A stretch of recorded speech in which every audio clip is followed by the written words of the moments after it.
El método pliométrico es un entrenamiento diseñado para mejorar la capacidad y habilidad físico-deportiva. Combina el trabajo de fuerza y velocidad con el fin de mejorar movimientos reactivos y explosivos. Es una forma particular y específica de trabajar el sistema locomotor. En la actividad deportiva, esta forma de trabajo muscular es vital para el desarrollo de las capacidades para realizar grandes impulsos de fuerza en breves espacios de tiempo. Los verdaderos ejercicios pliométricos requieren que el deportista reduzca el tiempo que pasa en el suelo. El deportista debe aprender a minimizar la fase de amortización o también denominada absorción de impacto o amortiguación y responder agresivamente al suelo. Es importante también comprender que debemos aprender a saltar desde el suelo y a aterrizar bien en él antes de intentar minimizar el tiempo que pasamos en él. Es decir, primero debemos aprender a caer para luego aprender a saltar y luego mejorar nuestra capacidad de minimizar el tiempo de contacto con el suelo. Ahora bien, es importante entender cuáles son los beneficios del trabajo pliométrico. Mejora el control motor en situaciones dinámicas como estáticas. También existe una mayor eficiencia en la ejecución de acciones en el campo de juego. Tienen una gran correspondencia dinámica relacionadas a la carrera, el salto, los lanzamientos, los pases.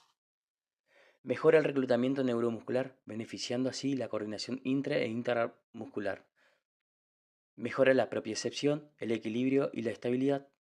Y tiene una incidencia en la transferencia de fuerzas, lo cual mejora la aplicación de fuerza en diferentes tareas. Esto tiene una relación con lo que es las fuerzas terrestres del suelo, las cuales van a mejorar y se van a transferir a través del cuerpo para realizar diferentes acciones. Por otro lado, ayudan a disminuir el riesgo de lesiones. Estas tienen una gran capacidad para crear un stiffness suficientemente robusto para que no se disipe por un lado la energía almacenada en los tendones y también para evitar lesiones en el caso de que surjan acciones mal ejecutadas. La acción pliométrica es toda aquella acción que hace hincapié en el ciclo estiramiento-cortamiento, que busca altos niveles de producción de fuerza y, como dijimos anteriormente, que se realicen en tiempos breves de contacto con el suelo. El ciclo estiramiento-cortamiento es la premisa del trabajo pliométrico y llena un vacío existente en el entrenamiento de resistencia tradicional y los movimientos específicos del deporte.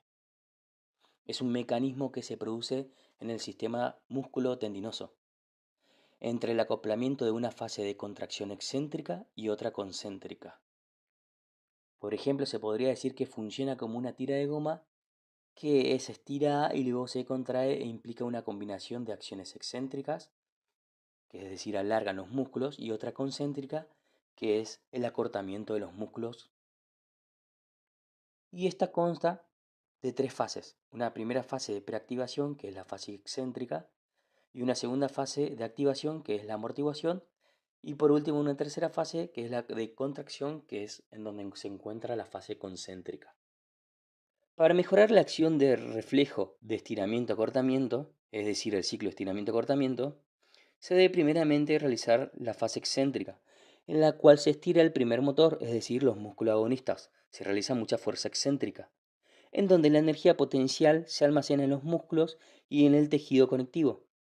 Se estimulan los receptores del sistema dentro del músculo.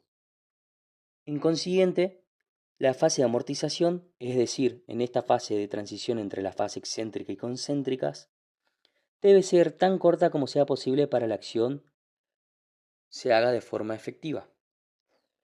En ella, los inhibidores del estiramiento mandan señales al sistema nervioso central, en el cual se estimula la contracción concéntrica de los músculos agonistas. Luego existe la fase concéntrica, que es en donde se acortan las fibras musculares de los motores primarios, en donde se libera la energía básica de los músculos y el tejido conectivo. Los motores principales se estimulan para contraerse con fuerza y concéntricamente. Es lo que es el resultante de la acción pliométrica.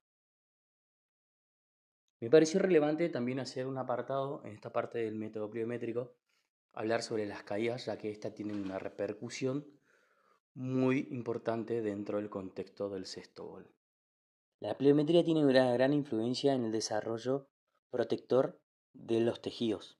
La necesidad del mecanismo de protección del reflejo del estiramiento o sea, el ciclo de estiramiento-acortamiento, dentro del músculo surge de la consideración de que cuando el cuerpo cae hacia el suelo, se incrementa constantemente el impulso por la aceleración de la gravedad. El aterrizaje desde un salto requiere que el deportista controle las fuerzas de reacción del terreno, que pueden suponer entre 3 a 14 veces su peso corporal o más, según sea la trayectoria de vuelo, el tiempo de vuelo y la velocidad del centro de masa en el cuerpo. Este es un excepcional elevado nivel de fuerza que se genera y que es necesario controlarlo. Por eso las primeras consideraciones de las progresiones para el salto se relacionan con la fuerza postural del deportista a través de los aterrizajes y su capacidad para ser suficientemente resistente en su integridad postural para controlar las fuerzas de reacción del terreno en el aterrizaje. Trabajar los aterrizajes en el sexto bol tiene una gran correspondencia dinámica, no solo como prerequisito del salto, sino como una acción en la recepción de la pelota, y en acciones como los cambios de dirección y asimismo también en todas acciones lineales en las cuales se necesiten un freno. Disminuye el riesgo de lesiones por su componente excéntrico, por eso también es una forma de trabajar una prevención de lesión a través de este trabajo de aterrizajes. Y lo importante en todo esto es que hay una gran relación entre lo que es el landing o las caídas o aterrizaje en el sexto bol. Si nos ponemos a pensar basado en la habilidad técnica del mecanismo de piernas, que es precedida por una recepción de la pelota, donde preferentemente se busca un despegue del suelo para tomar el móvil, es decir, la pelota, para luego caer y realizar cualquier movimiento de pies. Es decir, existe una toma aérea del móvil más una caída en un tiempo o dos tiempos para continuar con un pase o lanzamiento. Ahí se ve muy influenciado el trabajo del aterrizaje como una cualidad y también una habilidad muy requerida y demandada dentro del deporte. Entonces podemos decir que ganar la posesión del balón es dependiente de la habilidad de caer y aterrizar de forma eficiente, siendo esta una acción que se repite todo el tiempo, tal como ya se dijo. Por esto es muy importante empezar a comprender a las caídas como un elemento esencial dentro del entrenamiento. El trabajo pliométrico no solo sirve para mejorar la saltabilidad, sino que ésta tiene una gran incidencia en mejorar y potenciar las habilidades específicas dentro del campo de juego. Es decir, van a tener una influencia en el trabajo y en el mejoramiento y potenciación de acciones tales como el lanzamiento, el pase, las carreras multidireccionales como lineales y también curvas, los frenos y asimismo también sobre el salto mismo. Es importante comprender de que todas las acciones que realizamos en el juego y que nos requiere el deporte tienen en sí un poco de todo lo que es el ciclo estiramiento-acortamiento. A toda acción le corresponde un contramovimiento o un movimiento en el cual se ve influenciado las acciones reactivas y asimismo las acciones explosivas. Si vamos al caso, lo que buscamos en los deportistas es justamente tener toda esta capacidad de realizar acciones rápidas y explosivas, las cuales van a depender de este tipo de trabajo.